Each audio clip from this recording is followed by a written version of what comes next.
हे दोस्तों, कैसे हैं आप सब। उम्मीद करता हूँ भाई आप लोग अच्छे होंगे, बढ़िया होंगे। दोस्तों, आज भारत की गिनती दुनिया में सबसे अधिक अर्थव्यवस्था वाले देशों में की जाती है। बात चाहे नॉमिनल जीडीपी की हो या फिर परचेज पावर पैरिटी जीडीपी की, दोनों ही सूची में भारत दुनिया के टॉप 5 देशों में शुमार है। वैश्विक स्तर पर भारत की छवि भी लगातार मजबूत हो रही है। सैन्य शक्ति से लेकर मैन्युफैक्चरिंग सेक्टर तक हर क्षेत्र में भारत तेजी से तरक्की कर रहा है। लेकिन वहीं दूसरी ओर भारत की एक कड़वी सच्चाई ये है कि भारत के कई राज्य आज भी बेहद गरीब हैं। कुछ राज्यों में 30 से लेकर 50% तक लोग गरीबी रेखा के नीचे जीवन यापन कर रहे हैं। भारत की गिनती फिलहाल विकासशील देशों में की जाती है और एक देश तभी विकसित बन सकता है जब उस देश के हर राज्य में विकास हो, यानी राज्यों के विकास से ही देश का सर्वांगीण विकास संभव है। आज की इस वीडियो में हम आपको भारत के 5 सबसे गरीब राज्यों के बारे में बताएंगे। इन राज्यों के बारे में अंदाजा लगाना बहुत मुश्किल नहीं है। एक राज्य गरीब है या अमीर, इसका फैसला कई पैमानों पर किया जा सकता है, जैसे कि उस राज्य की जीडीपी, पॉवर्टी रेट या फिर पर कैपिटा इनकम। लेकिन आज की ये वीडियो हमने नीति आयोग की एक रिपोर्ट के आधार पर तैयार की है। नीति आयोग ने कुछ समय पहले ही भारत के सबसे गरीब राज्यों की एक लिस्ट जारी की थी, जिसमें मल्टी डायमेंशनल पॉवर्टी इंडेक्स के आधार पर सभी राज्यों की रैंकिंग की गई थी। ये रैंकिंग मूल रूप से health, education, standard of living और गरीबी जैसे 10 मापदंडों के आधार पर दी गई है। तो आइए शुरू करते हैं दोस्तों इस मजेदार वीडियो को।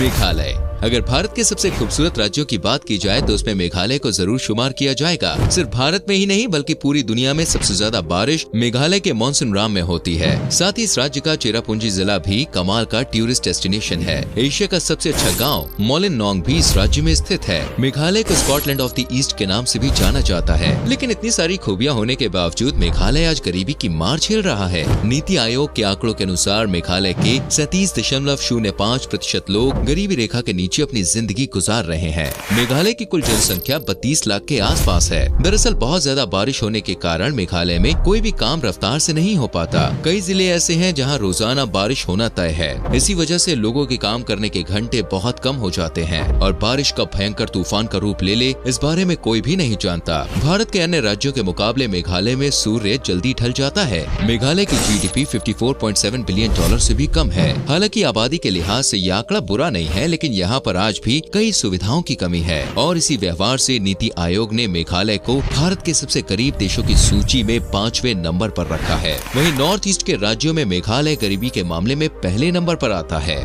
मध्य प्रदेश। नीति आयोग के एमपीआई इंडेक्स के अनुसार मध्य प्रदेश देश का चौथा सबसे गरीब राज्य है, जहाँ की 36.65% जनता गरीब है। मध्य प्रदेश का नाम सुनकर कई लोगों को हैरानी भी होती है, क्योंकि जिस राज्य में भोपाल और इंदौर जैसे भारत के सबसे समृद्ध शहर शामिल हैं, वो राज्य इतना गरीब कैसे हो सकता है। लेकिन दोस्तों, आपको जानकर हैरानी होगी कि भारत के 640 जिलों में सबसे गरीब जिला इसी राज्य में है। एमपी की जनसंख्या 8.5 करोड़ के आसपास है। इनमें से लगभग 22% आबादी जनजातीय समुदाय की है। पूरे भारत में सबसे ज्यादा आदिवासी लोग मध्य प्रदेश में ही रहते हैं। कुल मिलाकर एमपी में 46 जनजातियों के लिए लोग रहते हैं। क्षेत्रफल के लिहाज से भारत में सबसे ज्यादा ग्रीनरी भी मध्य प्रदेश में ही पाई जाती है। यहाँ की हवा बिल्कुल ताजी और स्वच्छ है, लेकिन हरियाली और साफ हवा से लोगों का पेट नहीं भरता।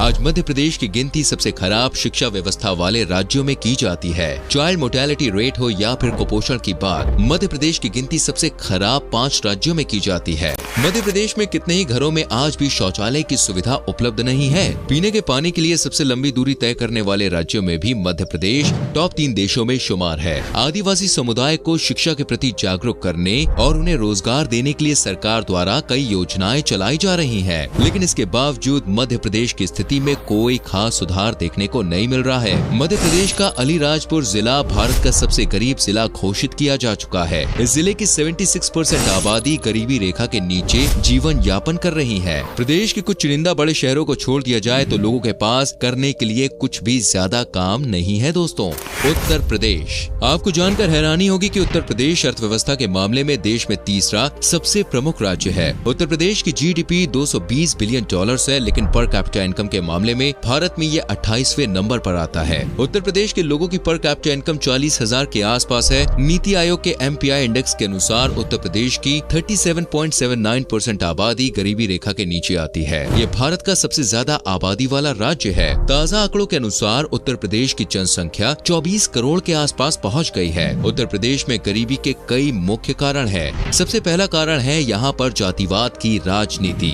पिछले कई दशक से उत्तर प्रदेश में जाति के आधार पर राजनीति होती आई है। सभी समुदाय के नेता अपने अपने समुदाय के विकास की बात कहकर वोट लेने की कोशिश करते हैं। इससे नेताओं को तो फायदा होता है, लेकिन आम लोगों के बीच नफरत की जड़ें पनपने लगती हैं। इसके अलावा यूपी में स्कूल्स और हॉस्पिटल से ज्यादा लोगों ने मंदिर और मस्जिदों पर अपना ध्यान केंद्रित किया है। साथ ही उत्तर प्रदेश में कई सालों तक गुंडा राज भी अपनी चरम सीमा पर रहा है। गैंग वॉर के कारण न जाने कितने ही मासूम लोगों को अपनी जान गंवानी पड़ी है। नेता और माफिया मिलकर पूरा राज्य कंट्रोल किया करते थे। हालांकि उत्तर प्रदेश में अब हालात सुधरने लगे हैं। उत्तर प्रदेश में सड़कें बेहतर हो रही हैं, इंफ्रास्ट्रक्चर का निर्माण हो रहा है, स्कूल, हॉस्पिटल्स और कॉलेज की सौगात उत्तर प्रदेश को मिल रही है और राज्य में गुंडा राज भी अब लगभग समाप्त हो गया है। उम्मीद है कि जल्द ही उत्तर प्रदेश के माथे पर लगा गरीबी का ठप्पा हमेशा के लिए हट जाएगा।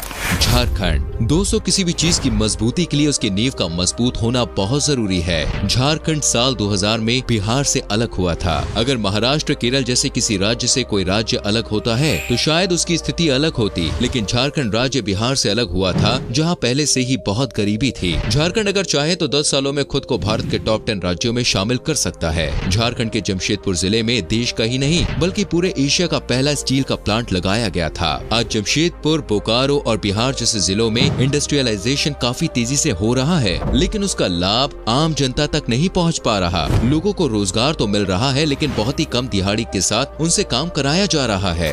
राज्य के खनिजों से आने वाला पैसा तो भ्रष्ट नेताओं और बिचौलियों की जेब में ही चला जाता है। झारखंड अगर इन सब पहलुओं पर गौर करे तो खुद को गरीबी से बाहर निकालने में इसे ज्यादा समय नहीं लगेगा, लेकिन यहाँ पर भ्रष्टाचार इतना ज्यादा है कि लोगों तक सरकारी योजनाओं का लाभ ही नहीं पहुँच पाता। पूरे देश का 40% खनिज सिर्फ झारखंड में ही मौजूद है। इतनी ज्यादा मात्रा में संसाधन होने के बावजूद झारखंड एक गरीब राज्य है। इसमें कहीं न कहीं दोस्तों झारखंड के लोगों और सरकार दोनों की ही गलती है। बिहार से अलग होने के बाद झारखंड में नक्सलवाद ने अपने पैर जमाने शुरू कर दिए थे। एक समय ऐसा भी था जब राज्य के 21 जिले नक्सलवाद की चपेट में आ गए थे, लेकिन धीरे धीरे सरकार ने नक्सलवाद को कम करने के लिए अभियान चलाने शुरू किए और लोगों को समझाया कि इससे उनका ही नुकसान है। आज झारखंड के ज्यादातर जिले नक्सलवाद से तो मुक्त हो गए हैं, लेकिन गरीबी आज भी यहाँ पर एक बड़ी समस्या है। राज्य के आधे से ज्यादा लोग गाँव कस्बों में रहकर ही अपना गुजारा कर रहे हैं। साथ ही झारखंड में आदिवासी समुदाय के लोग की संख्या भी काफी ज्यादा है। लगभग 30 जनजातियों के लोग झारखंड में रहते हैं। आदिवासी लोगों को शिक्षा के महत्व के बारे में जागरूक करना होगा। साथ ही प्रदेश में अच्छी स्वास्थ्य सुविधाओं की भी भारी कमी देखने को मिलती है। नीति आयोग की रिपोर्ट के अनुसार झारखंड के 42.16% लोग गरीबी में जीवन व्यतीत कर रहे हैं। उत्तर प्रदेश और बिहार की तरह ही झारखंड में भी पॉलिटिकल इंस्टेबिलिटी काफी देखने को मिलती है।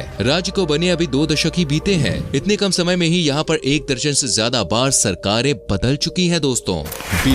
दोस्तों बिहार भारत के सबसे गरीब राज्यों की सूची में पहले नंबर पर आता है। यह अंदाजा लगाना बहुत ज्यादा मुश्किल नहीं है। नीति आयोग के MPI इंडेक्स के अनुसार बिहार का पॉवर्टी रेट 51.9% है, यानी जिस राज्य की आधी से ज्यादा आबादी ही गरीबी में जीवन यापन कर रही हो, उस राज्य की स्थिति कैसी होगी ये तो आप समझ ही सकते हैं। बिहार के लोगों की पर कैपिटा इनकम सिर्फ 45,000 रुपए सालाना है। इस लिहाज से देखा जाए तो 4,000 रुपए में एक महीने का खर्च चलाना पड़ता है, जो कि लगभग नामुमकिन है। बिहार में गरीबी का आलम आज से नहीं बल्कि अंग्रेजों के समय से ही इसकी शुरुआत हो गई थी। सन 1793 में बिहार में अंग्रेजों ने परमानेंट सेटलमेंट एक्ट लागू किया था। साथ ही जमींदारी सिस्टम भी इसी राज्य में लागू कर दिया गया था। तभी से छोटे किसान और गरीब होते चले गए। आजादी के बाद जब बिहार में खनन का काम शुरू हुआ तो सरकार ने फ्रेट इक्वलाइजेशन पॉलिसी लागू कर दी, जिसने राज्य के विकास में बाधा पैदा की और इस पॉलिसी के कारण बिहार राज्य कभी भी तरक्की की राह पर अग्रसर ही नहीं हो पाया। बिहार में आज 16% से ज्यादा लोग बेरोजगार हैं, यानी राज्य का हर छठा व्यक्ति नौकरी की तलाश कर रहा है। बिहार के लाखों लोग घर से दूर दिल्ली, मुंबई जैसे शहरों में रोजगार की तलाश में आते हैं। बिहार में इंडस्ट्रियल सेक्टर और सर्विस सेक्टर भी ठीक तरह से कभी स्थापित ही नहीं हो पाए। साथ ही बिहार की तेजी से बढ़ती आबादी भी राज्य की गरीबी का एक प्रमुख कारण है। बिहार की जनसंख्या 12 करोड़ 83 लाख से ज्यादा पहुँच गई है, जो इसे देश का दूसरा सबसे ज्यादा आबादी वाला राज्य बनाती है।